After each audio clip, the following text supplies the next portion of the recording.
네, 오늘 뉴스 라이브 함께할 네 분 소개하겠습니다. 구자홍 동아일보 신동아팀 차장, 김기흥 전 대통령실 부대변인, 강성필 민주당 국민소통위 부위원장, 그리고 장윤미 민주당 법률위원회 부위원장 이렇게 네 분 함께하겠습니다. 어서 오십시오. 안녕하세요. 지난달 30일 전주지검이 문재인 전 대통령의 딸 문다혜 씨의 서울 주거지와 제주도 별장 등에 대한 압수수색을 진행했습니다. 구자홍 차장님, 네. 일단 이게 어떤 수사인지 내용을 좀 설명해 주시죠. 네. 문재인 전 대통령은 일남 일녀를 두고 있는데요. 그 가운데 이 따님인 문다혜 씨의 전 남편입니다. 이혼을 했기 때문에 전 남편 서 씨가 이 타이에 있는 한 항공사에 취업을 했습니다. 예. 그런데 어떤 이유에서인지 모르겠습니다만 그 타이에 있던 항공사를 운영하고 있던 사람은 서 씨가 취업하기 몇 달 전에 중소벤처기업진흥공단 이사장에 임명이 된 겁니다. 그러니까 문재인 전 대통령이 인사권을 행사할 수 있는 자리에 임명된 사람이 소유한 회사에 이 문 전 대통령 딸의 남편, 그러니까 사위가 취업을 한 것이 혹시 인사와 관련된 거 아니냐, 이것에 대해서 지금 전주지검이 이 수사를 진행을 하고 있는 것입니다. 예, 아까 잠깐 그림이 나왔었는데 문재인 전 대통령의 부부가 딸 부부에게 생활비를 주고 있었던 그런 상황으로 알려져 있었고, 그렇기 때문에 이 문재인 전 대통령의 전 사위가 취업을 함으로써 그 회사에서 월급이나 돈을 받으면 생활비를 안 줘도 되는 그런 상황이 되지 않느냐. 그렇기 때문에 이것은 그 회사에서 받은 돈이 대가성이 있는 것이라면 문재인 전 대통령에 대한 뇌물이 될 수 있지 않겠는가 하는 것이 검찰의 논리인 걸로 지금 알려져 있습니다. 이상직 전 의원이 방금 말씀하신 것처럼 이 항공사를 운영하던 사람인데, 항공 분야의 경험이 없는 전 사위 서모 씨를 취업시키고 억대 연봉을 지급했다. 이 내용이 강성필 위원장님, 네. 이미 사실은 지난해부터 국감에서도 나왔던 이야기들이죠. 맞습니다. 그런데 이 부분은 좀 아셔야 될 것 같습니다. 그러니까 뭐 서모 씨가 뭐 물론 정치권의 인사는 아니지만 보통 우리 정치권의 인사들이 대기업이라든지 기업으로 이제 가는 경우가 많이 있습니다. 하지만 전문성이 없는 경우도 많이 있습니다. 그 이유가 그 회사에 대해서 많이 알고 관련성이 있던 분이면 더 좋겠지만, 물론 그분들의 업무 자체가 대외 협력 파트이기 때문에 정부라든지 국회를 상대로 이렇게 홍보를 하고 협력을 요구하는 어떤 그런 자리이기 때문에 전문성이 없는 경우도 많이 있습니다. 그런데 제가 여기서 지적하고 싶은 거는, 만약에 조사를 다 해서 전직 대통령이라도 하더라도 문제가 있으면 조사받는 건 맞습니다. 하지만 그 전에 문재인 전 대통령 전 사위가 취업을 함에 있어서 특혜가 있었냐 없었냐를 먼저 따져보는 게 중요하다. 예. 그 다음에 만약에 특혜가 있었다고 하면 어떤 경로를 통해서, 그리고 최종 수혜자가 누구인가를 밝혀내는 것이 그 다음인데, 지금의 상황을 보면 모든 게 특혜 취업이 전제가 돼 있는 상태에서 문재인 전 대통령이 뇌물을, 삼자 뇌물을 받은 것이 아니냐로 건너뛰어서 가는 경향이 있는 것 같다. 저는 그런 생각입니다. 예, 지난해 10월에 국정감사에서 국민의힘은 이런 주장을 펼쳤습니다. 이상직 의원은 중소벤처기업 진흥공단 이사장이 됐고, 2년 뒤 2020년 4월 총선에서는 전북 전주의 공천을 받아서 당선이 됐습니다. 자리를 얻기 위해서 뭔가 특혜 취업을 한 것, 이거 뇌물로 볼 수 있는 것 아니겠습니까? 그러니까 이런 겁니다. 지난 2018년 3월에 이상직 전 의원이 중소벤처기업진흥공단 이사장에 임명이 됐고, 이제부터 중진공이라고 제가 줄여서 부르겠습니다. 중진공 이사장에 임명이 된 이후에 서모 씨가 이상직 전 의원이 운영하던 타이이스타젯이라는 항공사의 전무이사로 채용이 됐다.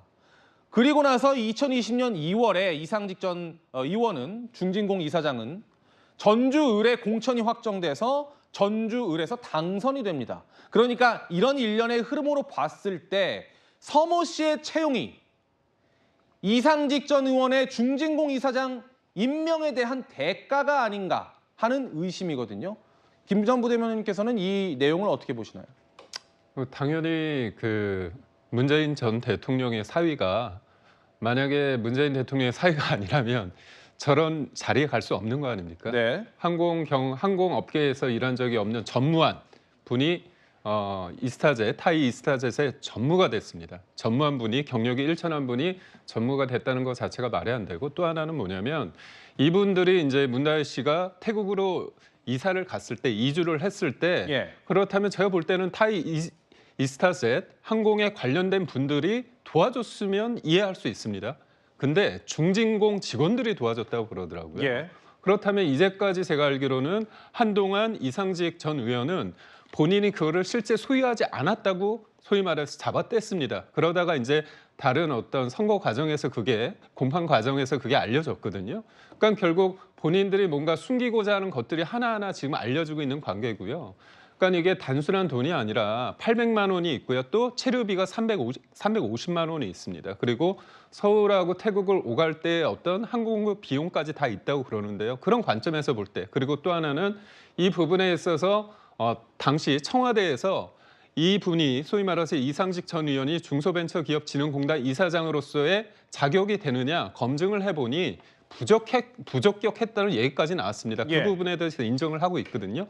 근데 그러다 보니까 그 당시에 얘기하는 게 뭐냐면 그거는 중소벤처기업부 장관을 위해서는 부적격이고 이건 아니다 이런 식으로 얘기를 하는데 그러면 장관을 위해서는 부적격한데 관련된 산하 어떤 진흥공단 이사장은 적격이 될 수 있느냐 이것도 말이 안 됩니다. 사실 그렇기 때문에 이거는 시간 타임 그 흐름을 보고 거기에서 돈 오고 간 걸 보고 그다음에 또 이 딸 다혜 씨가 마지막으로 봤을 때 청와대 인사 적어도 3명과 부적절한 동거래가 있거든요.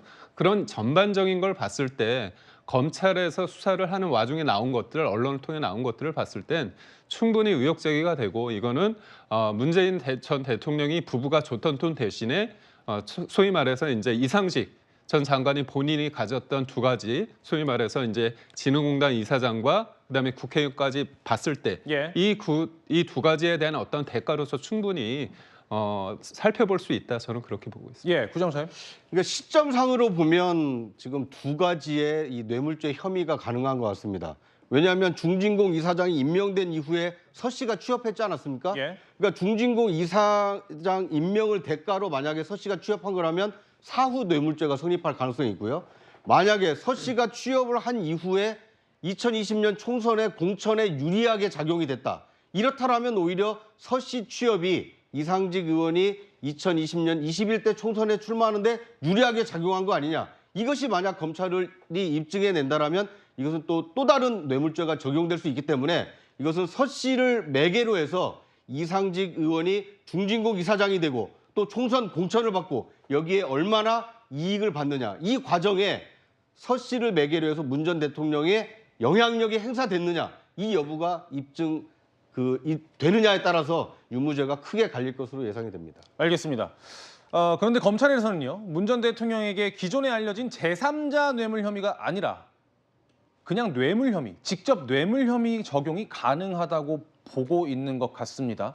장 변호사님, 네. 일단 시청자 여러분들을 위해서 제3자 뇌물과 뇌물의 차이를 간략히 설명을 주시고요. 네. 이게 정말 검찰의 주장대로 법리적으로 적용이 가능한 건지 좀 말씀 부탁드리겠습니다. 일단 제3자 뇌물은 본인이 직접 금품을 대가관계로 수령한 것이 아니라 제3자에게 주도록 하면서 어떤 대가관계가 입증이 돼야 됩니다. 그리고 일반 뇌물죄와 달리 부정청탁이라는 요건이 하나가 더 들어갑니다. 그러니까 검찰로서는 지금 정확하게 어떤 부정한 대가관계를 요구하는 그런 청탁관계가 있는지가 입증하기 어려우니 비교적 묵시적 청탁이든 폭넓게 인정이 되는 이제 뇌물죄로 의율하려고 하는 것 같은데요. 일단 박근혜 전 대통령 사례를 봤을 때 본인이 직접 금품을 수수한 사례가 없더라도 경제 공동체로 묶였던 그 당시에 최순실 씨, 지금 최성원 씨가 금품을 수수했다는 점이 또 뇌물죄의 공동 정범으로 인정이 됐던 부분이 있거든요. 그래서 이 부분을 검찰이 법리 검토를 하는 것 같은데 기본적으로 뇌물죄가 되기 위해선 이 사건에서 검찰이 입증해야 될 부분이 있습니다. 가장 중요한 거는 당연하지만 묵시적으로라도 청탁이 있어야 됩니다.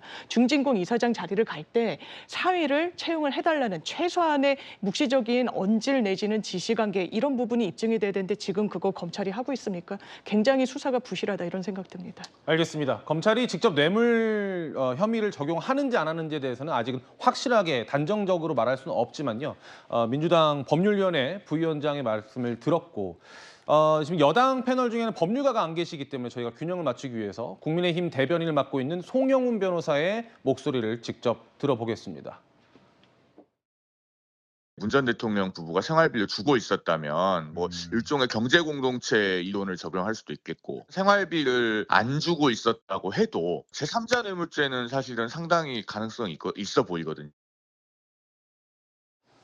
자, 일단 두 법률가의 여당의 시각과 야당의 시각을 저희가 다 보내드렸고요. 시청자 여러분들께서 계속 이제 뉴스를 보시면서 판단이 가능할 부분일 텐데요. 법리적으로는 일단 지켜봐야 할 부분이 있습니다.